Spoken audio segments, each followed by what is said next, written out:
Curiosity Mars rover captured this panorama, which is the most detailed panoramic image ever taken of the red planet's surface. The image is made from over 1,000 images containing 1.8 billion pixels of the Martian landscape. The rover took more than 6.5 hours of exposures over 4 days with the rover's massed camera, using its telephoto lens to produce the panorama. The view shows a panorama of Glen Torridon, a region on the side of Mount Sharp that Curiosity was exploring at the time.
This 3.1-mile diameter crater is one of the rare examples of a fresh, lunar-like crater on Mars.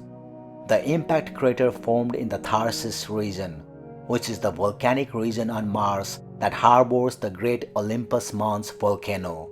In fact, the crater lies just 94 miles from the flanks of Olympus. Most really fresh craters on Mars typically have floors with a frothy pitted deposit on them, which possibly suggests that water ice was present in the subsurface prior to impact. This crater completely lacks such materials. Instead, the crater possesses deposit that is generally smooth with some rocks peppered throughout the deposit. This is more similar to observations of fresh craters on the Moon. This distinction from the more typical pitted crater floor deposit may support that the lavas sampled by this crater were low in water ice or dry at the time of impact. There are some smaller craters superimposed on the floor, which is a sign that the crater is reasonably fresh but not as recent as other craters on Mars. There is also a lot of Martian dust in this crater, which often gives geologic forms a somewhat muted appearance. Some of that dust and fine-grained material may be the source of the materials that comprise the sand ripples in the bottom half of this image.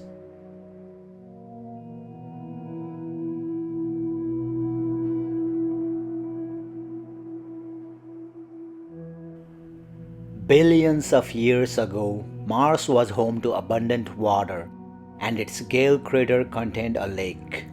Gradually, the climate changed, drying the red planet and creating the dusty desert world we know today.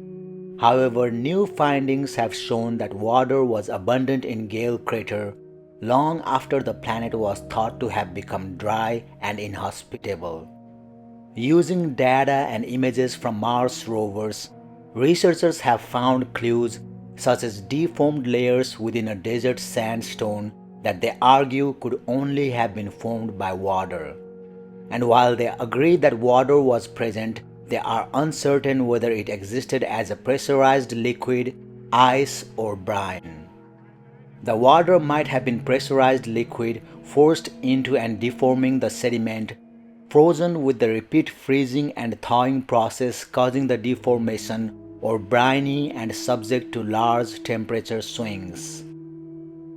What is clear, however, is that behind each of these potential ways to deform the sandstone, water is the common link.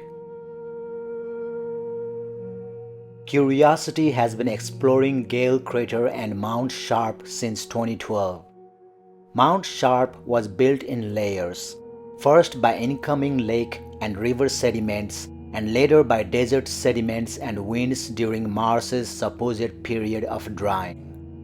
When sediments are moved by flowing water in rivers or by the wind blowing, they leave characteristic structures which can act like fingerprints of the ancient processes that formed them. So while using pictures of Mount Sharp's sediment layers to understand how the rocks formed, scientists looked at rocks that were deposited in this now sandy desert and found structures within that indicated water.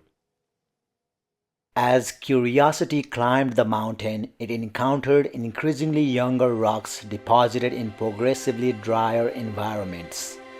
It eventually reached a sandstone deposit draped over the mountainside known as the Stimson Formation, a preserved relic of a desert containing large sand dunes.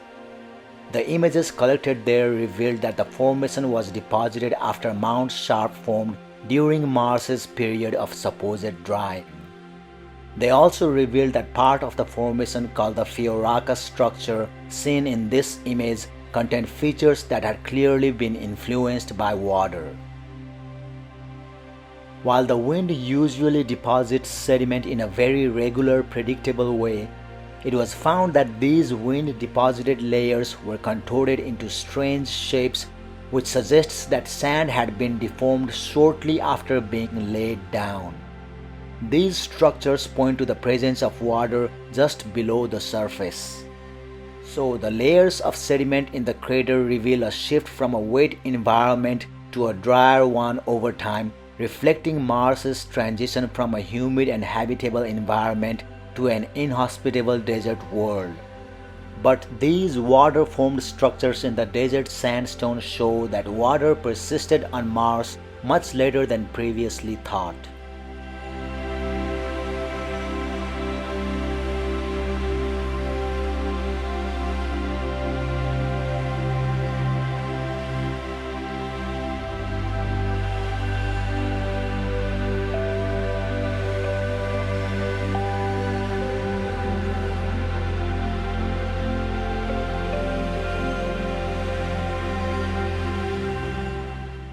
This summit on top of Husband Hill appears to be a wind-swept plateau of scattered rocks, little sand dunes, and small exposures of outcrop.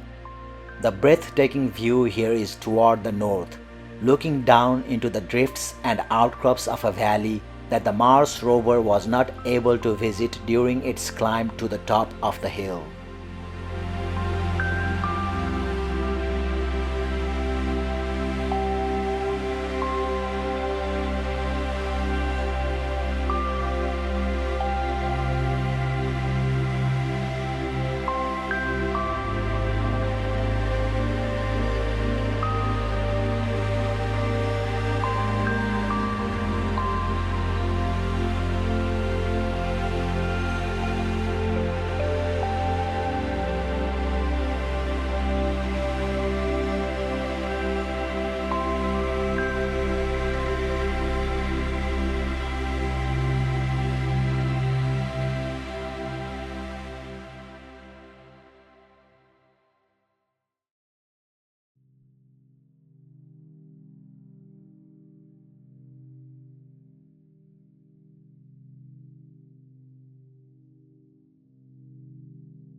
This ridge on lower Mount Sharp shows sedimentary layers, mineral veins, and effects of wind erosion.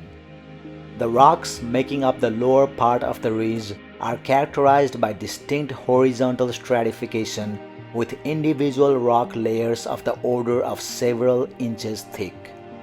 The stratified rocks are cross-cut by veins filled with a white mineral, likely calcium sulfate, that provide evidence of later episodes of fluid flow through the rocks. The ridge formed by being more resistant to erosion than neighboring portions of the layered mountain, and the wind has eroded portions of the outcrop in unusual ways so that elongated rock fragments can be seen protruding into the sky. The mineral veins in the rocks also have presence of hematite, an iron oxide mineral which has been detected from orbit. Scientists are using such images to determine the ancient environment these rocks were deposited in. The repeated beds indicate progressive accumulation of sediments that now make up the lower part of Mount Sharp, although from this distance it is not possible to know if they were formed by aqueous or wind-blown processes.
NASA's Mars rover encountered these outcrop rocks while on its journey to Erebus crater.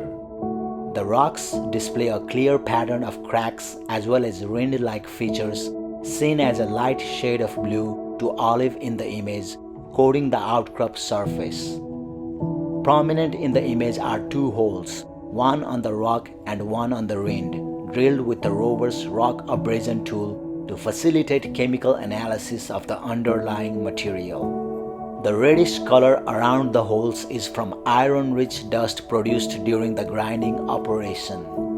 The rind and the underlying rock have turned out to be similar in overall chemistry and texture. Scientists are working to understand the nature of the relationship between these kinds of rocks and rinds on the Meridiani plains.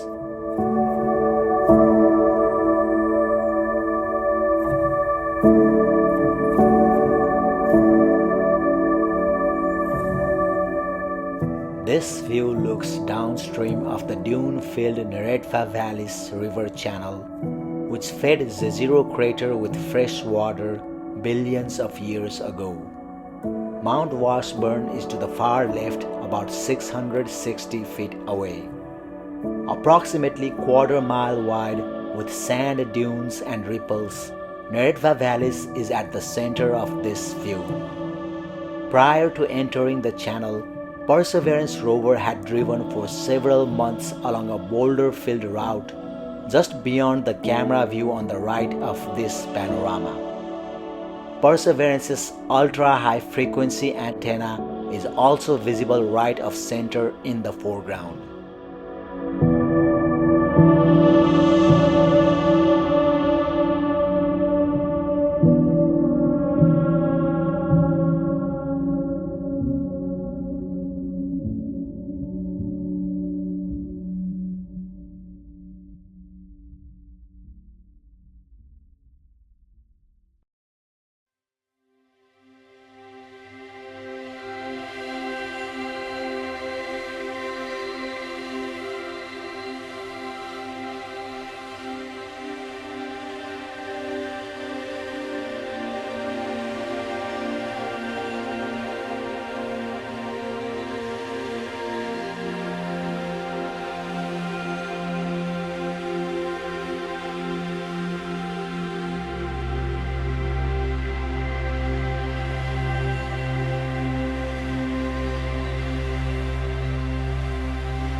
Although it is 28 miles wide, countless layers of ice and dust have all but buried the crater.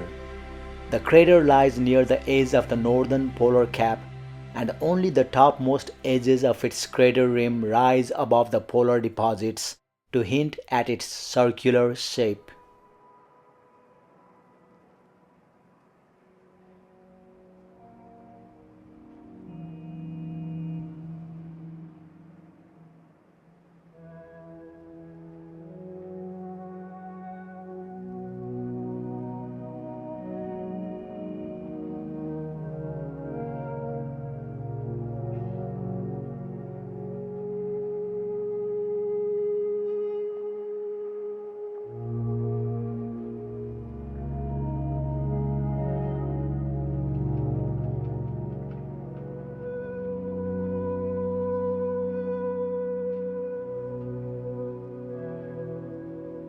Perseverance rover took this spectacular panorama at Van Zyl Overlook, where the rover was parked for several days as the Ingenuity helicopter performed many of its flights.